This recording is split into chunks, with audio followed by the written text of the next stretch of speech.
is Bill Goodwin speaking for Lever Brothers, makers of Swan, the new white floating soap that's pure as fine castile. Well, it's Tuesday night again, time for another pleasant visit with George Burns and Gracie Allen, our guests Brian Donlevy, Jimmy Cash, Felix Mills and his orchestra, and the Swantette. How's your love life? Well, thank your lucky stars. Yes, thank your lucky stars. It's doing fine. Keep your love life as sweet as candy bars, and thank your lucky stars like I thank mine. Everybody's living on less and less, but you're okay, you big success. You've got your love life, and that's the only thing. They won't be rationing, they don't know how. Oh, thank your lucky, thank your lucky, thank your lucky stars. Your love life's okay. Okay, so thank your lucky stars that you're in love. And now meet the people who live in the Burns house, George and Gracie.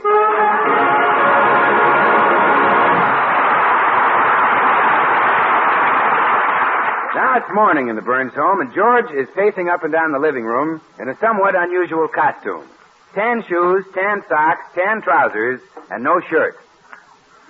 Gracie, this is ridiculous. Couldn't we find somebody else to do our laundry? Oh, I'd rather not, dear. We've always traded with her in the Chippy Laundry Company. How long have they had my shirts? 6 weeks. It's a fair-sized jiffy. Oh, I'm kind of glad your shirts haven't come back. You look so manly without one. You really think so? Yeah, you're Mama's great, big, bare-chested caveman. Oh, sure. I love a man's figure when it starts out real broad and then tapers right off. That's how it is with your shoulders and hips. It is? Yes. You see, you're a yard wide here, and then you get narrower and narrower until we get right up to those darling little shoulders.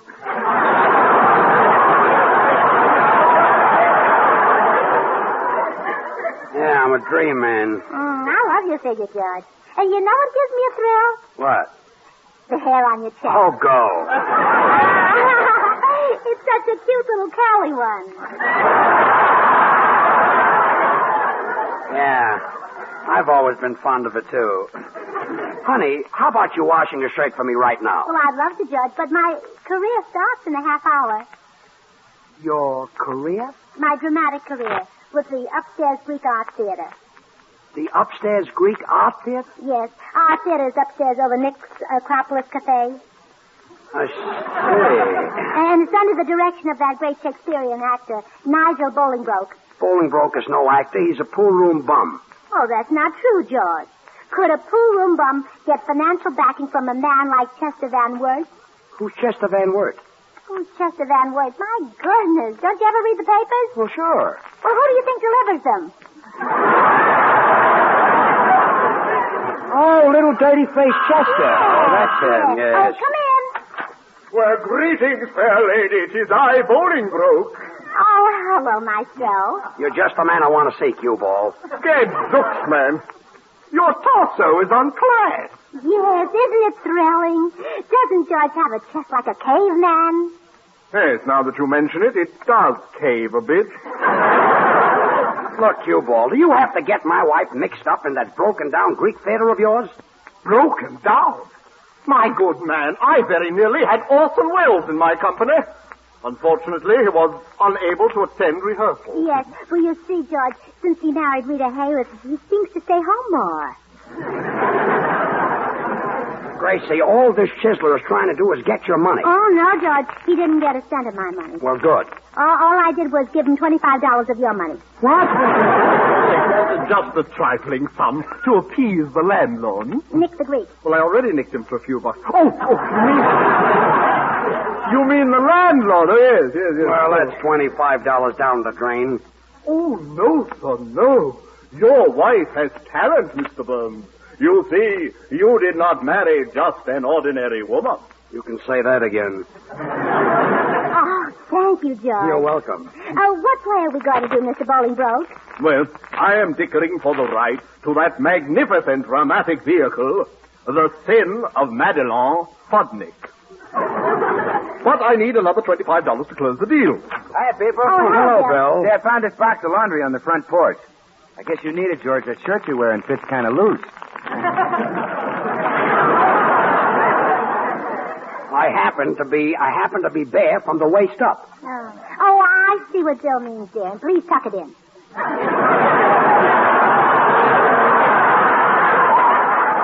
Give me that laundry. I'll go and put on a shirt. Okay, so long, pin-up boy.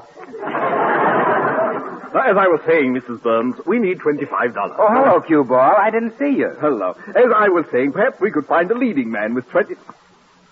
Why, Mr. Goodwin. My dear, handsome Mr. Goodwin. Huh? What a profile. What a voice. Let me hear you do a line, any famous line from a great play. For example, I have $25. I have $25.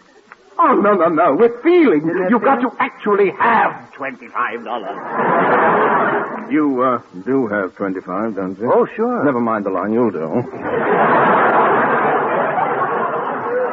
Cue ball, what's this all about? My boy, for the paltry sum of $25, I shall make you a matinee idol. A greater kick to the chicks than Frank Sinatra. Women will fling themselves at your feet. They'll mob you. They'll tear off your clothes. Oh, they do that now. What? Well, sure, they know I carry a bar of Swan in my inside pocket, and they try to get it. But Mr. Goodwin... Well, you can't blame them. Swan is 4 soaps in one. The soap for your hands and face, for bathing the baby, the soap for your dishes, and your light laundry. Swan, the new white floating soap, is 4 soaps in one. Oh, forget about the soap. Think of your career. Wouldn't you like to walk out on that stage and thrill an audience, hold them spellbound? Well, sure I would. Well, you can do it. Oh, gee. You mean I can wash a pan full of dishes with Swan right out on the stage? Oh. Just watch that audience when they see that dish pan fill up with Swan suds. And when I explain that Swan is so mild, it helps prevent your hands from getting all rough and red, helps keep them looking beautiful, they'll cheer. Gee, for an encore, maybe I'll even wash some Bobby socks. All right, Mr. Goodwin. All right, let's forget the play for a moment. If you'll just give me the 25. Oh, the cool, green, crisp folding stuff? Yes, if you please. Okay. Well, you come out to the car, and I'll unwrap 25 bars of Swan and give you the wrap. Oh, no. You're very foolish. Swan is your best wartime buy. Hey, look at this. They sent me the wrong laundry. This is Brian Donlevy's laundry. Are you sure, dear? Certainly. Let me see the ticket. Yeah, it's Donlevy's laundry, all right. See here, his initials on every piece. B.D. B.D. Oh, George. What? If his middle initial is V, you've been wearing his underwear for years.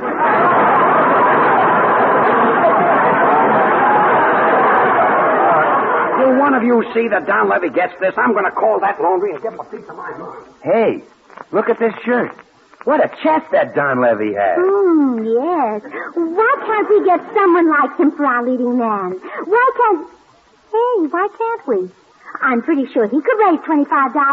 Well, it's an excellent thought. Hasten over with his laundry and try to con him into, persuade him to join us. Oh, I will. And Mr. Bolingbroke. Yes? Rewrite Mr. Donlevy's part so he can wear a sweater.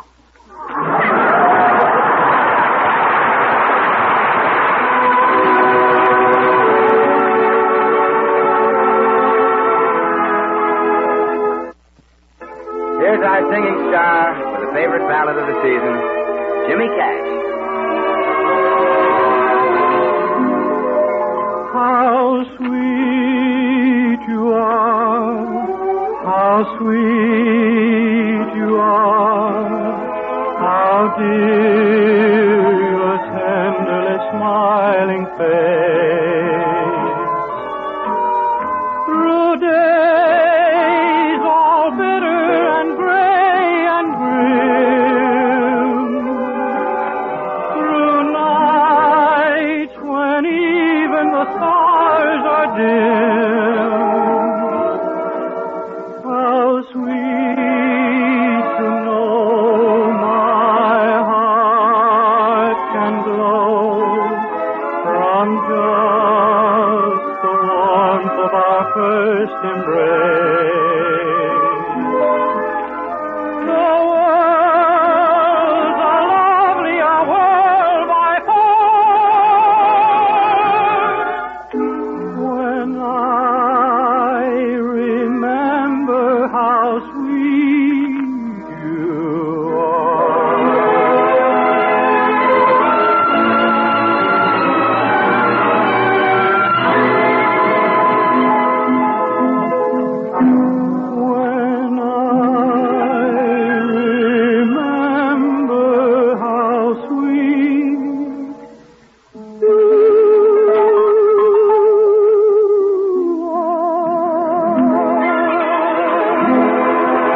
Gracie has determined that Brian Donlevy shall be her leading man in the upstairs Greek Art Theater.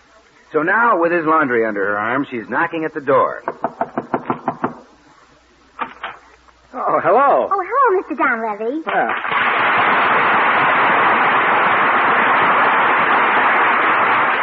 Well, won't you come in? Oh, I'd love to. Here's your laundry. Thank you for bringing it in.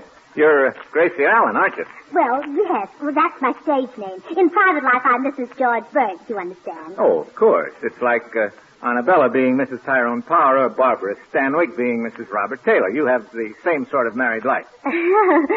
Silly boy.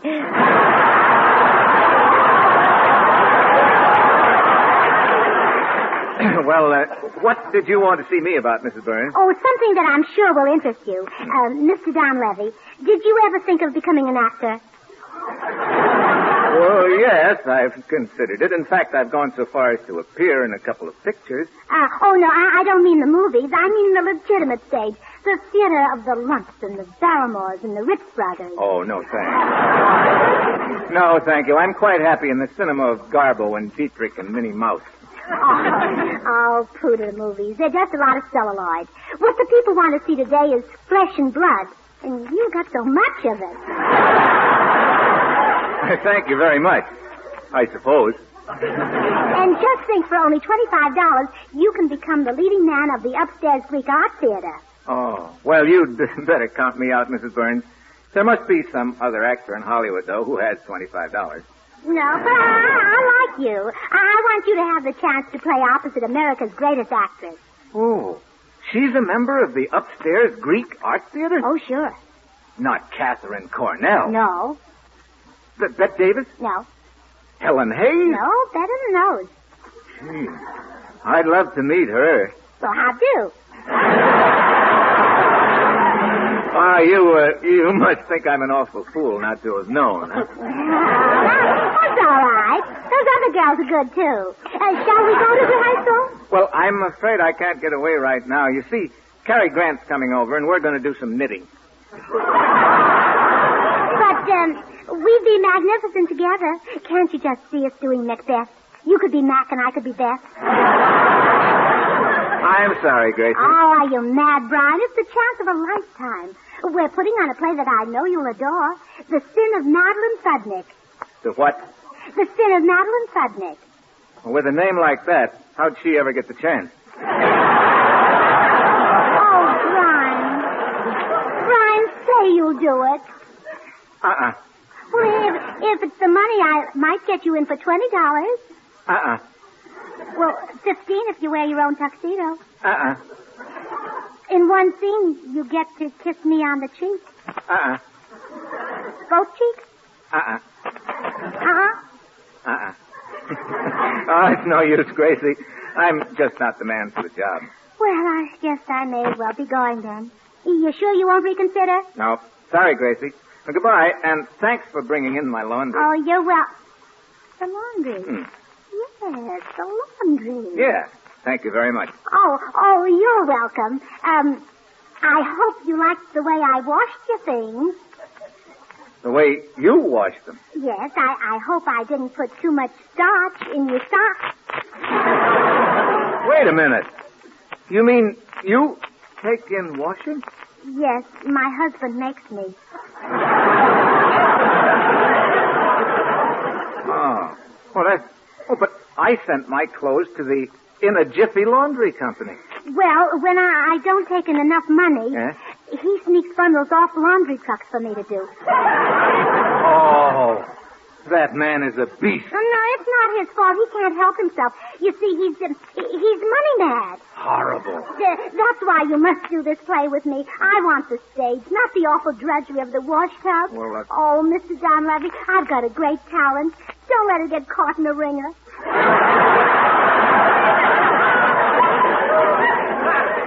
Oh, you poor girl. How long has George been money mad? Well, I noticed it the very first night we were married. No, Yeah. not on your honeymoon. Yeah. He only rented one hotel room for the two of us.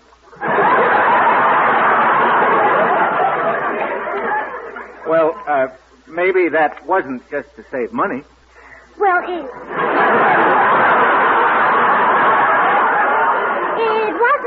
wasn't the one room I minded. But I don't think George should have sublet the divan to a hosiery salesman. Holy smokes. You mean on your wedding night you shared your room with a hosiery salesman? Oh, yeah, and that wasn't the worst of it. Oh?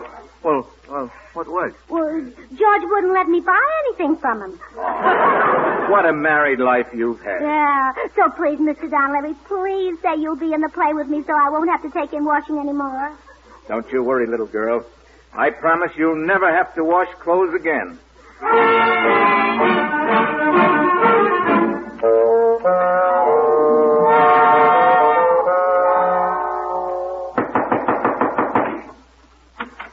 Oh, hello, Donlevy. You little rat.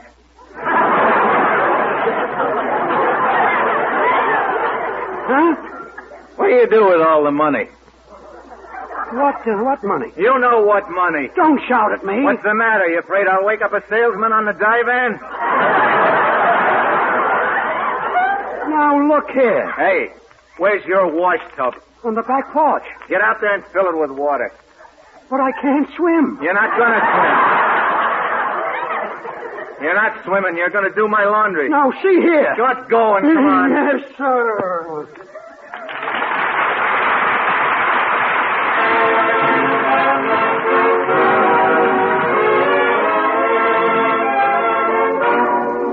Time now for Felix Mills and his orchestra with a novel Mills arrangement of Sunday, Monday, or Always.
I told you 50 times. I never made my wife take in washing. I'm trying to tell you. Keep washing, Burns. But I've been at this for hours. Can't I quit now? Yeah. You can quit when you've got that shirt snow white. But it's a green shirt. Keep washing, Burns. Oh. Hello. Well, rubly up, Dub, if it isn't Bubbles Burns. Bill. Let him alone, Bill. He's doing my laundry. Oh, well, that's a very nice arrangement you boys have, Briney. What do you do for him, cook? Look, Bill, will you explain to this big Why, lot? Briney, are those dainty little things yours? Oh, I didn't mean to bring those here.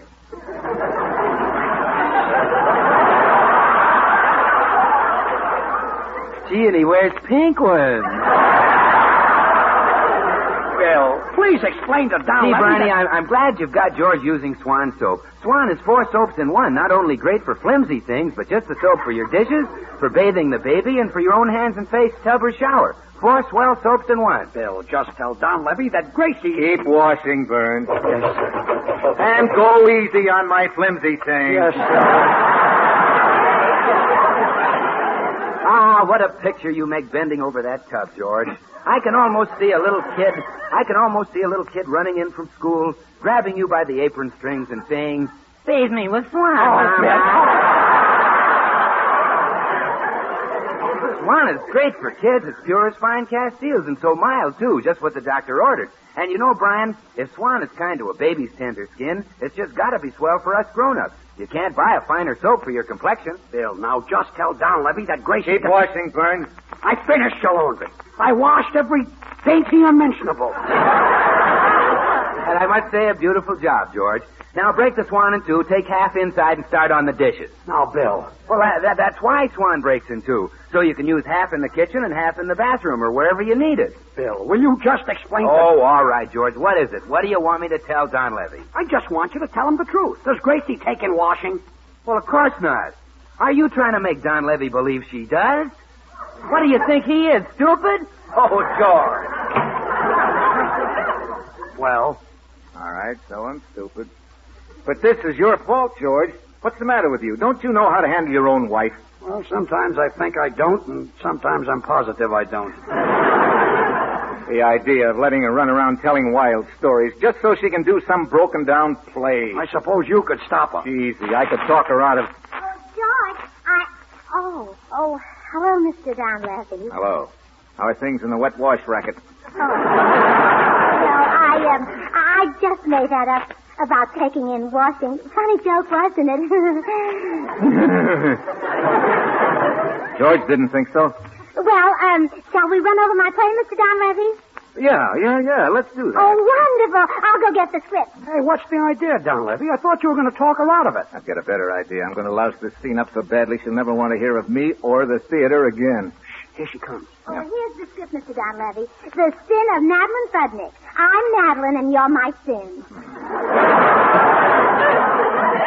I can't wait to get my teeth into it. Where do we start? Oh, well, we'll just open it at random. Artists such as you and I can read any line, and they'll all sound the same. Right. Oh, let's see now. Oh, this is a scene where Madeline bids farewell to Boris, a Russian nobleman who wanted to marry her. Would you like to try it? Sure, let's go. Oh, no, Boris. Our love can never be.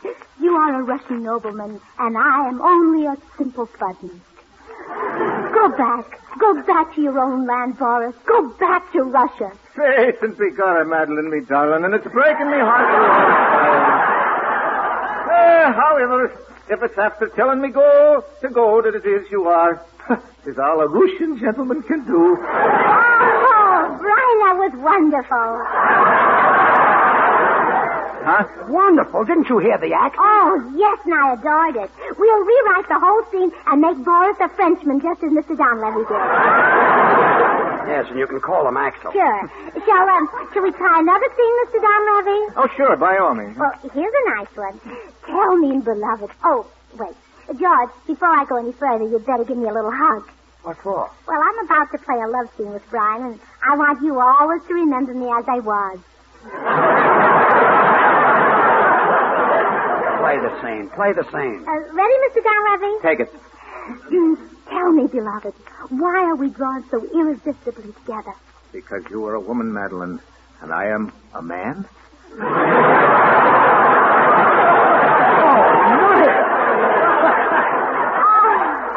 My goodness, Mr. Donlevy, what an unusual interpretation. Yeah, terrible, wasn't it? Oh, no, it was marvelous. You're so much in love with me that you're not even sure what you are. Oh, yeah. Well, let's do the next All time. right.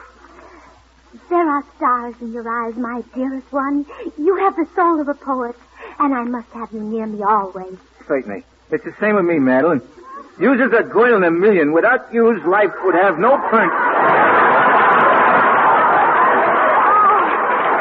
Magnificent. Oh, no. But it was. You made me see the hero as he really is. A cute brute. I'll give up, Brian. You're licked. Wait, we've still got a chance. Now, Gracie, you think I played the scene well? Oh, you were exquisite. Well, one of us was awful, so it must have been you. Why, Mr. Donlevy? Now, wait a minute. Look, George, come here. You read that part and show her how it should be done. Come on. Me? Yeah. Come on, this will discourage her. Now, start with this speech, George. Well, okay. Tell me, beloved, why are we drawn so irresistibly together? Because I am a man, Madeline, and you are a woman. Only one thing frightens me, man of my dreams. What if fate should part us? What if I should be snatched from your arms? Oh, don't say that. Oh, you beautiful, fragile creature. That face, that figure, they drive me mad. Mad, do you hear me? Mad. Oh, Boris! Stop! Oh, please stop! Oh, you had enough, huh? Oh, yes, and I see what you mean. I could never play that part.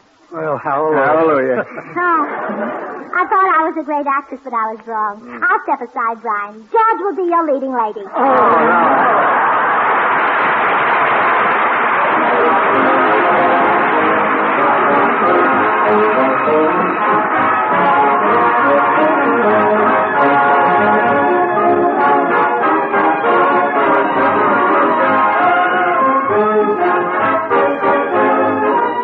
George and Gracie are coming right back. Meanwhile, I'd like to remind you that there's ammunition for the next attack right in your kitchen. Yes, in waste kitchen fat. There's glycerin in waste fat, and glycerin is needed in the bombs and bullets and shells for our boys.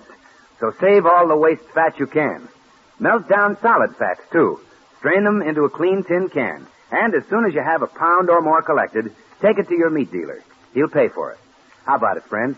Try to get a pound of waste kitchen fat on its way to the munition factories in time for the next American offensive. Well, here again are radio's lovable Mr. and Mrs. George and Gracie Burns. Gracie, will you drop the subject? Oh, but George, I mean it. Drop it. You have a great talent. And Brian Donlevy thought you did a wonderful job, too. Did he really? Yeah. He wants you to do his laundry every week. Oh, good night.